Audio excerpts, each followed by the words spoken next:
આ કામનો જે આરોપી છે અક્ષય કીર્તનસિંહ લબાના, તેમના મિત્ર તોફિક અને એમનો એક કુટુંબી પરિચિત છે દીપક મોઢિયા ને સાથે રાખી અને આ જે મરણ જનાર છે રોયલ કીર્તનસિંહ લબાના, તેને સાથે રાખી અને બરોડા ખાતે અર્ટિગા ગાડી લેવાનું કહી અને તેને સાથે સૌપ્રથમ બરોડા લઈ ગયેલો.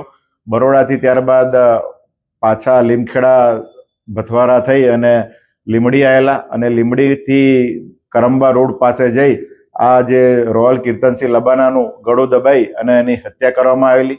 ત્યારબાદ આ જે ડેડ બોડી છે, ડેડ બોડીને ગાડીમાં જ રહેવા દેવામાં આવેલી અને એમની ગાડી છે ઘરની દૂર પાર્ક કરીને મૂકી દેવામાં આવેલી. 10મી તારીખે એમની એમ બોડી રહેવા દેવામાં આવેલી.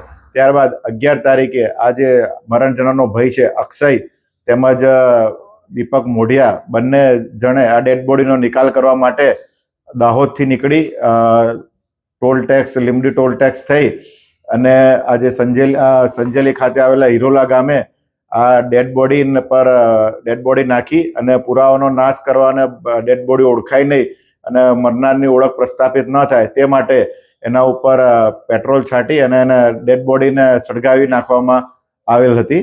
જે અનુસંધાને કુલ હાલમાં 2 આરોપીઓને અટક કરવામાં આવેલા છે અને બીજા આરોપીઓને અટક કરવાની કામકાજ હાલમાં ચાલુમાં છે.